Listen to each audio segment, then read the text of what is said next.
मोदी सरकार जितनी बड़ी दोगली है उतनी बड़ी कोई सरकार पूरी दुनिया में कहीं नहीं होगी।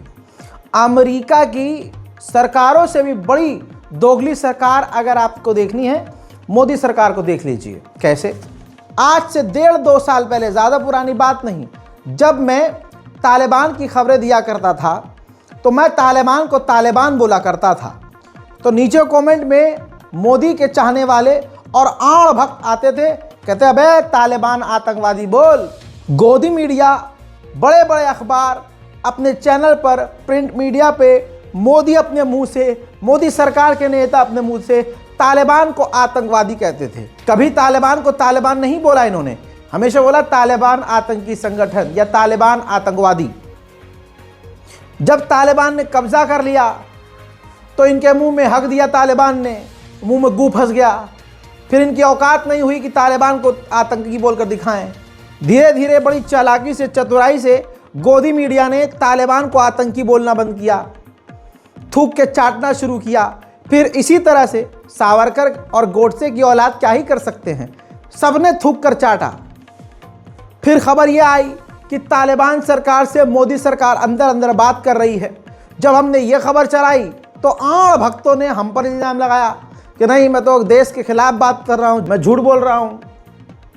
आइए अब देखिए पहली पब्लिक मीटिंग दुबई में। ये तस्वीर देखिए, दुबई में पहली, भारत की पहली मीटिंग हो चुकी है ओपनली। जो भारत के विदेश सेक्रेटरी हैं विक्रम मिस्री, उन्होंने तालिबान के विदेश मंत्री और तमाम बड़े नेताओं से दुबई में मुलाकात की है। अब आड़ भक्त कहेंगे कि ये ऐतिहासिक है भाई, मोदी सरकार देखो क्या मतलब तालिबान के साथ बात कर रही है, तालिबान झुक गया। मैं आड़ भक्तों से कहना चाहता हूं कि देखो, गधे का पियो या सुअर का पियो या गाय का पियो, जिसका पीना है पियो। तालिबान के बारे में फर्जी बातें मत फैलाना, वरना तालिबान तुम्हारे सारे छेद बंद कर देगा। तालिबान है, हाँ, सनकी है पूरे। तुम कहते हो तो फलाने का दिमाग घुटने में होता है ना, तालिबान का दिमाग यहाँ भी होता है, यहाँ भी होता है, यहाँ भी होता है, हर जगह दिमाग होता है उनके पास। वो तो हम लोग उनको हल्के में लेते हैं, और खासकर तुम। अब मैं मोदी के चाहने वालों से सवाल करूंगा, लाओ भाई इनके मुंह पर तस्वीर लगाओ। ये तुम्हारा बाप का जो मैसेंजर गया है तालिबान से मिलने के लिए, अब क्या कहोगे? अब टाइटल पे क्यों गोदी मीडिया नहीं लिखता आतंक के साथ मोदी? क्यों नहीं बोलता कोई पत्रकार गोदी मीडिया का कि आतंकवाद के साथ मोदी सरकार? क्यों नहीं लिखा जाता कि आतंकवाद से हाथ मिलाया सरकार ने? मोदी सरकार डर गई आतंकवादियों से? कोई सवाल करेगा, पूछता है भारत? होगा? नहीं होगा, क्योंकि आड़ भक्तों यही तुम्हारी औकात है। अब तुम ऐसे ऐसे हो ऐसे हो जाओगे, यही तुम्हारी औकात है। सलाम, नमस्ते, सत श्री अकाल। मैं हूं रजा और आप देख रहे हैं रजाग्राफी का अंतरराष्ट्रीय प्राइम टाइम शो, जिसके अंदर पूरी दुनिया की तमाम बड़ी बातें, खबरें आसान और सिंपल भाषा में मैं आपको बताने वाला हूं। सबसे पहली और सबसे बड़ी खबर बता दी है। अब बढ़ते हैं आगे। खबर यह भी है कि अब भारत सरकार के जो बहुत सारे प्रोजेक्ट अफगानिस्तान में रुके हुए थे, जो पिछली सरकारों के साथ एग्रीमेंट करके हो रहा था हमारा काम वहां पे, अब इस सरकार के साथ भी मोदी सरकार हाथ मिलाकर जो हमारे प्रोजेक्ट अफगानिस्तान में रुके हुए हैं उसको शुरू करने की सोच रही है। यह कदम अच्छा है, मोदी सरकार का यह कदम बेहतरीन है। सवाल यह है कि पहले गरियाया क्यों? अगर गरियाया था तो एक्सेप्ट किया क्यों? और अगर गरिया दिया था तो नुकसान झेलना था। थूक के चाटने वाली नीति क्यों और कब खत्म होगी ये? उधर मेरे दोस्तों, कुछ दिन पहले ये आड़ भक्त, इनकी जिंदगी सपोर्ट और विरोध में ही चली जाती है। अबे मर जाओगे किसी दिन यार, कोई कुत्ता भी मूतने नहीं आएगा तुम पर। इसलिए कह रहा हूं, नफरत की राजनीति बंद करो और राजनेताओं से अपना इस्तेमाल बंद करवाओ। अभी ये मालदीव के खिलाफ ट्रेंड कर रहे थे, 3-4 महीने पहले की बात है। बाइकॉट मालदीव, बाइकॉट मालदीव, हाँ ये चल रहा था इनका, जिसके देखो बाइकॉट मालदीव। अब मालदीव से मोदी सरकार ने हाथ मिला लिया। मालदीव ने हमें लाल आंख दिखाई, मोइजू ने हमें उल्टा सीधा कहा। बाद में जब वो अपनी सरकार बना लिया, उसके भरमबाजी वहाँ हो गई, तो उसने मोदी सरकार से बातचीत शुरू कर दी और मोदी सरकार ने इग्नोर, कोई जवाब ही नहीं दिया।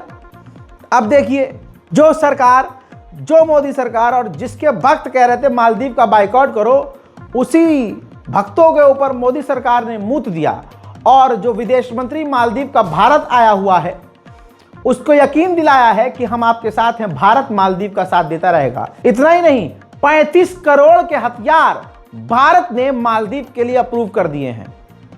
लो मेरे दोस्तों, बांग्लादेश की यूनुस सरकार ने शेख हसीना समेत कईयों का पासपोर्ट रद्द कर दिया। शेख हसीना का भी पासपोर्ट रद्द कर दिया, लेकिन भारत सरकार ने उनका वीजा उसी पासपोर्ट पर और बढ़ा दिया। इससे यूनुस सरकार और किलस जाएगी। ऐसे ही दोस्तों, आप इस बात के गवाह हैं, जब जब मैंने सच दिखाया है, मोदी सरकार के आग लगी है तन बदन में और आड़ भक्तों ने खूब सोशल मीडिया पर ट्रेंड किया है मेरे खिलाफ कि मैं चीन के समर्थन में बोलता हूं। सुनो तुम्हारा बाप क्या कह रहा है। दैनिक भास्कर की रिपोर्ट है, हमारे एयरफोर्स के कमांडर ने कहा है कि हमें बहुत टेंशन है, हमें अभी तक तेजस फाइटर जेट नहीं मिले हैं। हमें 40 तेजस फाइटर जेट मिलने थे जो अभी तक नहीं मिले, और ऐसे में चाइना तेजी से ताकत बढ़ा रहा है। अगला स्लाइड में आपके सामने लगा रहा हूं, जिसके अंदर AP Singh air chief marshal ने कहा कि जब चीन जैसे देश अपने एयरफोर्स पर भारी निवेश कर रहे हैं, इन्वेस्ट कर रहे हैं, तो भारत को अपनी उत्पादक क्षमता बढ़ाने की जरूरत है, यानी हम स्लो हैं। उन्होंने कहा कि 2009-2010 में ऑर्डर किए गए 40 तेजस विमानों की पहली खेप भी अभी तक नहीं मिली है, यानी 2010 में ऑर्डर किया था, मोदी सरकार तुम्हारी आई, पुरानी सरकार गई और अभी तक तेजस नहीं मिला। सिर्फ मीडिया में, गोदी मीडिया में हमारी वायुसेना ये, हमारी फलाना सेना ये, हमारे पास ये, हमारे पास। अबे एयरफोर्स के कमांडर कह रहे हैं आड़ भक्तों जागो। उधर पाकिस्तान और कतर की तस्वीर सामने आई है, दोनों ही मिलकर जबरदस्त जो है समुद्र में ड्रिल कर रहे हैं और इसका नाम रखा गया है सी वेरियर 7। आपने दैनिक भास्कर का प्रूफ देखा, मैंने आपको बताया कि भारत के एयरफोर्स कह रहे हैं कि भाई हम कमजोर पड़ रहे हैं, हमें फाइटर जेट 2010 में वादा किया था, डील करी थी, अभी तक नहीं मिला हमें जेट। और उधर पाकिस्तान को देखो, पाकिस्तान ने J-35 5th जनरेशन का एडवांस फाइटर जेट चीन से खरीदने का सौदा कर लिया और 5th जनरेशन का ही खतरनाक फाइटर जेट जो बना रहा है तुर्की-कान नाम से, वो भी खरीदने की डील करने की तैयारी कर चुका है पाकिस्तान। अबे खाने को चाहे पैसे ना हो, अगला पूरे देश का पैसा अपनी सिक्योरिटी में फूंक रहा है। और एक हम हैं, हमारे वाले को मस्जिद के नीचे ढूंढना है मंदिर। क्यों बेरोजगारी है भारत में? आज जो सड़कों पर लाठी खा रहे हैं, उतर लाल करवा रहे हैं, यही तो वोट दिए थे मोदी को, यही तो बटन दबाए थे। तो अब मोदी तुम्हें दबाएगा, झेलो। अब देखिए पाकिस्तान की हालत कितनी खराब है, खराब होने के बावजूद जो सारा पैसा अपनी सिक्योरिटी में लगा रहा है।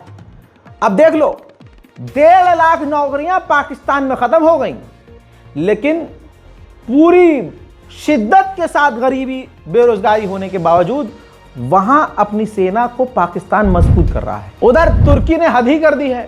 तुर्की एक साथ 31 युद्धपोत बना रहा है, जिसमें डिस्ट्रॉयर और खतरनाक लॉन्चर भी मौजूद हैं, जो कि पूरी दुनिया की नजर अपनी तरफ खींच रहे हैं। उधर रशिया ने और कांड कर दिया।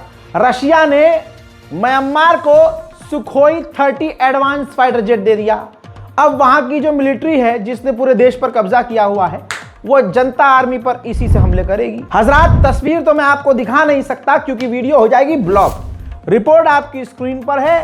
कल कई इलाकों में इतिहास में 50 सालों में पहली बार इतनी खतरनाक बर्फीला तूफान अमेरिका के इलाकों में आया, और अब पिछले 3 दिनों में जंगल की आग अमेरिका में ऐसी फैली है कि 3000 एकड़ में आग लग गई है। हर मिनट 5 फुटबॉल मैदान के बराबर जल रही है, यानी हर 1 मिनट में 5 फुटबॉल के मैदान का एरिया काउंट कर लीजिए, उतना बड़ा एरिया एक एक मिनट के अंदर जलकर राख हो रहा है और 30,000 लोगों ने घर छोड़ दिया है। जो अमेरिका फिलिस्तीन को जला रहा है, जलवा रहा है, जो अमेरिका दूसरे देशों में फसाद डाल रहा है, अमेरिका के लॉस एंजलिस की ये ड्रोन तस्वीर देख लीजिए, पूरा का पूरा शहर जल गया है, पूरा का पूरा शहर, ये वीएफएक्स नहीं है, सब कुछ जलकर राख हो गया है। हजरात, अल्लाह का अजाब ऐसे ही आता है जब ऊपर वाले की लाठी चलती है, आवाज नहीं आती। उधर फ्रांस ने यूरोपीय यूनियन से कहा है कि एलन मस्क के खिलाफ खतरनाक कदम उठाना चाहिए, कोई एक्शन लेना चाहिए ताकि एलन मस्क दूसरे देशों के इंटरनल मैटर में नाक ना घुसा सके। डोनाल्ड ट्रंप अभी पद पर बैठा नहीं है और पूरे वेस्ट में अब जो कभी नहीं हुआ वो करवा दिया है, आपस में लोग लड़ रहे हैं। मेरे दोस्तों, कभी फ्रांस के खिलाफ बयान दे दिया, कभी कह दिया कि कनाडा हमारा 91वां राज्य हो जाएगा, कभी ग्रीनलैंड हमारा हो जाएगा। इस तरह की बातें जो मैंने आपको कल बताई थी करी उसने। अब फ्रांस और जर्मनी ने डोनाल्ड ट्रंप को वार्निंग दी है कि आपके ऐसी बेतुकी नियत को हम पूरी नहीं होने देंगे और हम आपकी वजह से वेस्ट में लड़ाई दंगा नहीं होने देंगे। उधर डोनाल्ड ट्रंप ने और कनाडा को भड़काते हुए कई सारे मैप पोस्ट कर दिए हैं। पहला मैप ये देखिए, यूनाइटेड स्टेट लिख दिया और लिख दिया ओह कनाडा, यानी कनाडा को ये पूरी तरह से पिन कर रहा है। ये सफेद सुअर कनाडा को प्रोवोक कर रहा है। कनाडा के मैप को अमेरिका से मिला लिया और पूरा एक अमेरिका का मैप बना दिया, यानी कनाडा को अपना हिस्सा बता दिया। डोनाल्ड ट्रंप चाहता क्या है पता नहीं है। कहते हैं कि बुढ़ापे में जो है कुछ लोग पागल भी हो जाते हैं। दादागिरी और हरामीपने की इंतहा अमेरिका कर रहा है। यही डोनाल्ड ट्रंप, इसने फिर से धमकी दी है डेनमार्क को। कहा कि अगर तुमने ग्रीनलैंड, यानी कि अब किसी देश को अमेरिका धमका के उससे एक बड़ा शहर मांग लेगा। आज जो मोदी सरकार ये ट्रंप को पूजा अर्चना करके सपोर्ट कर रही है, कल को दिल्ली और मुंबई मांग लेगा ना तो हगते रह जाओगे। पागल जानवर है वो। धमकी सुनवाऊंगा अभी। डेनमार्क को धमकी दिया है कि अगर ग्रीनलैंड हमें नहीं दिया तो इतनी पाबंदी लगाएंगे कि तुम पूरी तरह से बेकार हो जाओगे। सुनो।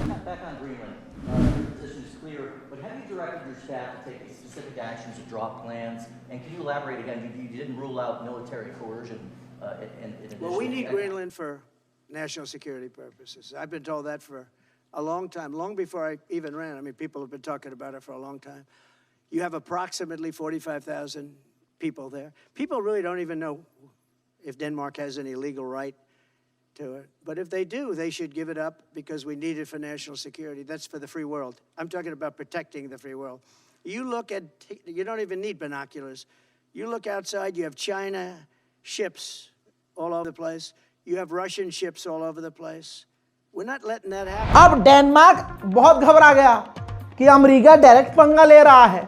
ऐसे में डेनमार्क की गवर्नमेंट ने हथियार डाल दिए हैं, लेकिन झुका नहीं है। डेनमार्क ने कहा है कि हम ग्रीनलैंड को एक अलग देश घोषित करने को तैयार हैं, आजाद करने को तैयार हैं, लेकिन अमेरिका को देने को तैयार नहीं है। उधर ग्रीनलैंड के लीडर ने इसी मसले में डेनमार्क के किंग से मुलाकात की है कि भैया करना क्या है, ट्रंप तो पागल हुआ पड़ा है। उधर जो ग्रीनलैंड के लीडर हैं उन्होंने ये भी कहा है कि जिस तरह से ट्रंप बयानबाजी कर रहे हैं इससे हमारे मुल्क, हमारे जमीन ग्रीनलैंड में दंगा फसाद फैलेगा। किस तरह से एलन मस्क अपनी नाक पिछवाड़ा हर चीज घुसा रहा है दूसरे देशों की सरकारों में, देख लीजिए। जस्टिन ट्रूडो जो पूर्व प्रधानमंत्री, जिन्होंने कुछ दिन पहले कनाडा की सरकार से रिजाइन दिया है, उन्होंने कहा कि जिस तरह से डोनाल्ड ट्रंप बेकार की बातें कर रहे हैं कि कनाडा हमारा हो जाएगा, तो सुन ले, कनाडा कभी भी अमेरिका का नहीं होगा। उस पर ये एलन मस्क ये कमेंट करता है, गर्ल, यानी ट्रूडो को ये लड़की कह रहा है। ये देखिए, इनको हम गाली बक नहीं सकते हैं, लेकिन मन में बक दिए हैं हम, महसूस कर लीजिएगा दोस्तों। लिखता है, अरे ओ लड़की, तुम कनाडा के गवर्नर अब हो नहीं, तो तुम क्या कह रहे हो उससे कोई फर्क नहीं पड़ता।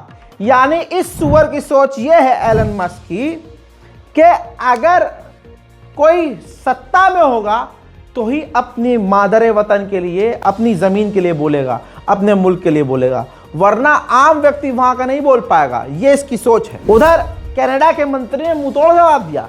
कनाडा के मंत्री ने कहा कि क्या हो अगर हम उल्टा अमेरिका के अलास्का और दूसरे शहरों को खरीदें और अमेरिका की जगहों में पैसे इन्वेस्ट करें, हैं? फिर क्या करेगा अमेरिका, क्या होगा?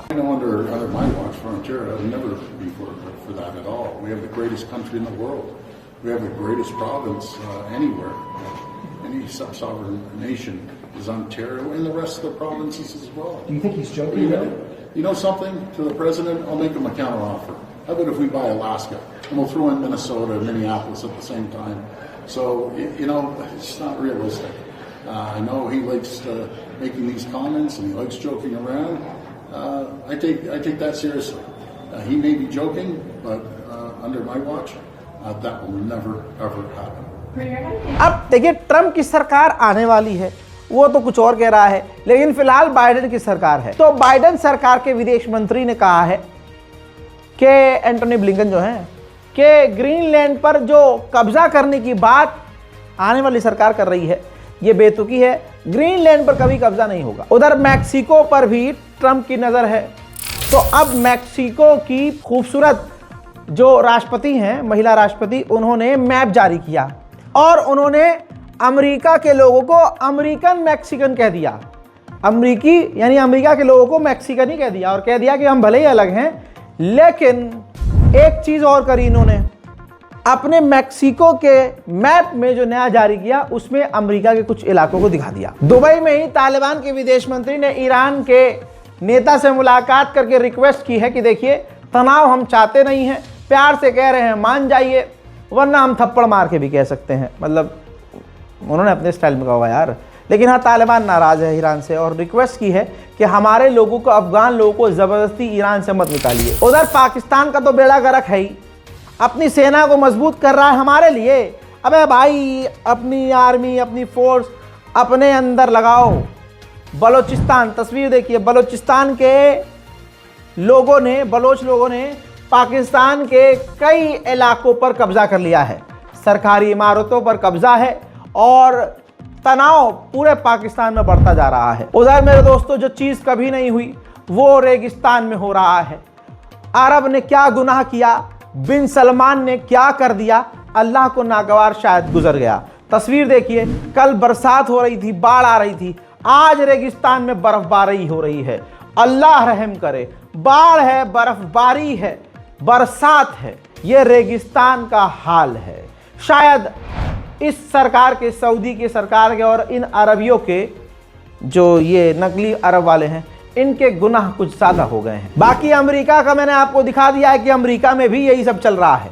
अब अमेरिका में खूनी सूरज निकला है। देखिए, कयामत की निशानियां हैं भाई। हम ये किताबों में पढ़ा करते थे। सूरज ऐसा निकला है कि ऊपर अंधेरा है, बीच में खून है और खून के नीचे पीलापन है और नीचे आप अमेरिका का शहर देख रहे हैं। उधर सर्बिया की देख लीजिए, सर्बिया ने चाइनीज एयर डिफेंस सिस्टम खरीद लिया है और उसको तैनात भी कर दिया है। अंतर्राष्ट्रीय प्राइम टाइम शो में आज और अभी के लिए इतना ही। इस रिपोर्ट को शेयर कीजिए, अपनी दुआ में हमें याद रखिए, चैनल को सब्सक्राइब जरूर कीजिए ताकि दुनिया की तमाम बड़ी खबर आसान और सिंपल भाषा में आपको मिलती रहे। मैं हूं रजा और आप देख रहे थे रजाग्राफी अनस्क्रिप्टेड। जय हिंद।